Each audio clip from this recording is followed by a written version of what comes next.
Hey, what's going on, guys? Greg Hickman here from Alt Agency at altagency.com. And in this video, I want to break down what you might have to do with your service offering if you're having sales conversations and clients just don't really want what you have.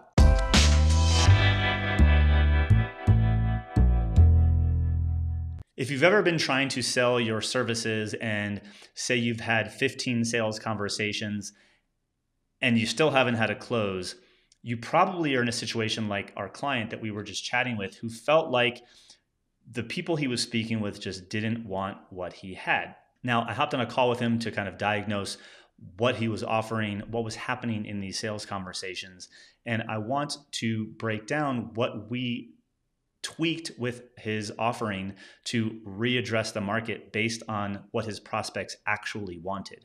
So if there's something that you want to deliver, but your prospects seem like they don't want it, before just scrapping everything, we need to look at a few things. And that's what we did with our client. And this is what I want to share with you today.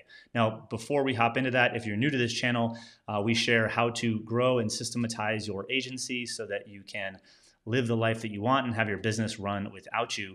But it's not just about selling time and selling your labor. One of the key things that we help clients do is expand their revenue streams by adding offerings that allow them to sell and get paid for their thinking, not just their hands to keyboard. So if you are new here and you haven't yet subscribed, click that subscribe button and that notification bell because we release a new video every Thursday. So context. Speaking with a client, was kind of down, trying to sell his new offering, and it wasn't really going very well. So we have clients that had a problem here on the left, and they want to get to the solution. And this was his solution. He has kind of two pieces to his offer. He has the piece that shows companies how to keep their clients. He focuses on SaaS businesses. And so a lot of times SaaS companies will acquire new customers and they'll churn out, and churn is a big factor in growth. He has an amazing solution that helps identify where those churn out points are and implement systems and strategies to keep clients around longer.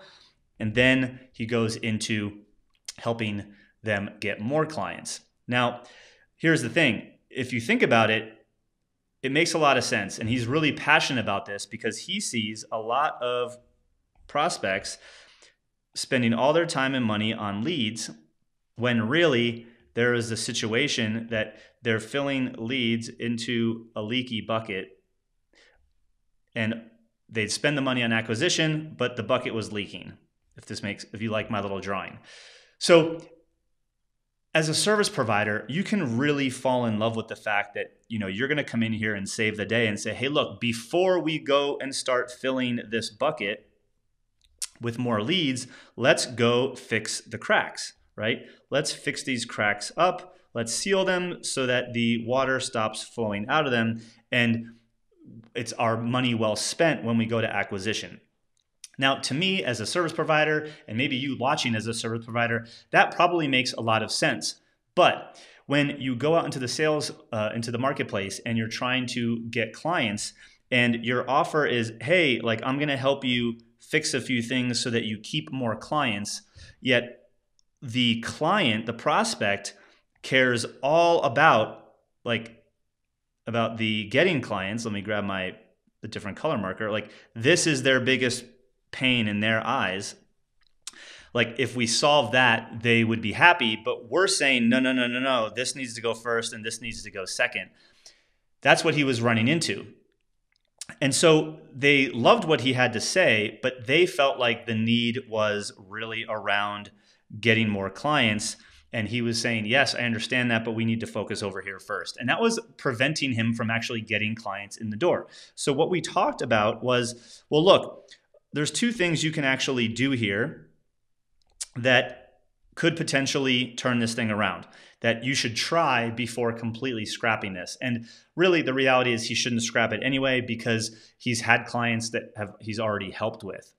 But when we talked about it, what was interesting, the way in which he helped previous clients was actually flipping them around.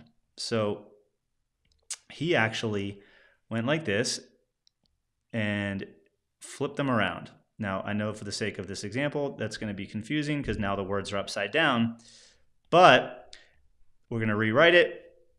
And he went from, okay, well, let's look at how those clients worked last time. Well, first he showed them how to get clients. And then he said, hey, now that you're getting them, let's keep them.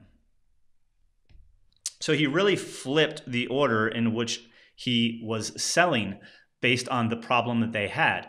He really believes, and still to this day believes, that this is more important because you want to fortify, the home base before you start flooding it. You want to patch all the holes in the bucket before you start filling it with water. But here's the thing: if the prospect is okay with the leaky bucket and their immediate need is filling more water, and you can help them with both, you could flip the offer. So what our client's doing is offering them his solution to start getting more clients while pre-selling them into the secondary effort, which is to keep them. Now, he's going to test a couple different things to play it out, but for the sake of this example, I'm going to say, hey, he can do $5,000 for this and $5K for this. And if you buy both, it's $8K. And we get clients. This process takes 30 days. And then this process is going to take 30 to 90 to set up the systems for retention.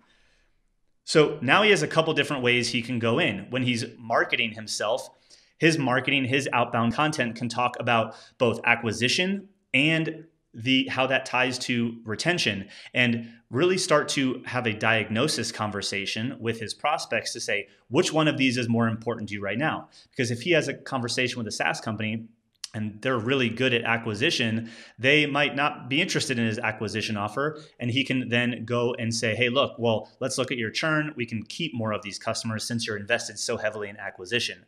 Then his content might attract to the person who, they hear and they value both of these things, but their immediate need, that immediate Band-Aid is, hey, can we just get some more customers in the door? That's going to allow us to, go get funding or, appease the CEO or appease our investors, what have you.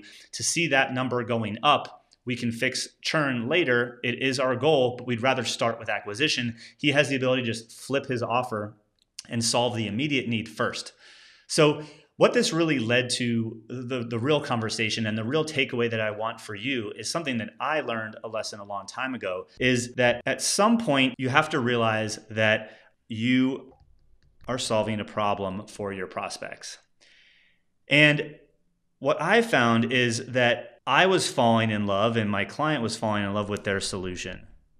He was so in love with the fact that you need to focus on retention first that I'm not going to sell you my acquisition offering until we fix your retention, which led to friction in the sales process. And it was a lot like me when I was selling mobile marketing back in the day to independent retail, probably way earlier than they cared about it. I thought it was going to help all their problems because they couldn't get in touch with prospects and all that stuff. They couldn't get people opening their emails to drive sales, and they should start building a mobile database. But they didn't care about that. They thought it was cool. They thought it was flashy. They knew it was going to be important someday. It just wasn't an immediate need for them. They were still figuring out email marketing when I was trying to sell them mobile marketing. So I fell in love with the concept of mobile so much that I didn't fall in love with the problem that they actually had. So in this case, my client, he's like, you need to focus on retention. And they're saying, we need clients. He can do both. He just wouldn't do acquisition before retention. And so by having the flexibility to flip his offer upside down and help them with acquisition, by also educating them saying, hey, once we finish this, we need to focus on retention, he has a new way to have a conversation with prospects that care more about that right now. And so what we end up doing is you actually now fall in love with the problem and make your solution actually solve that problem. So my question to you is this: in your service offering, are you so in love with the technical, tactical, logistical solution that you offer that it's actually, you give more time and attention to that than actually falling in love with the problem that your ideal prospect has? If that's the case, you're probably going to be running into the same friction and resistance that our client was running into. And before scrapping the whole thing, especially if you've been able to sell it before and get your clients results. You might just have to flip it upside down and make it a little bit more flexible so that you can actually solve the problem that your prospects have. So if you've been running into the situation where clients don't really want what you got, even though that you have pieces that they need, give them the pieces that they need and then show them the next step. And it gives you an opportunity for an upsell, for a resell, for a cross-sell, increasing the average order value if you do it this way. So before you give up, before you close the doors and think that nobody wants what you have, look at the real situation. Have you just fallen in love with the solution and not the problem? Just get realigned with the problem that they have. And if you actually can help them solve that problem, you might have to flip your offer upside down. Now, if you found this helpful and you are looking to transform your agency by expanding revenue streams and possibly packaging up your offering in a better and more effective way so that it's easier to sell, easier to deliver, in the description below, I put a link to a 27-minute training breaking down our 3 steps to really start to systematize and expand your agency by adding a new revenue stream that is you getting paid for your thinking, not just your labor. So hope you guys found this useful, and comment below with your biggest takeaway, and we'll chat soon.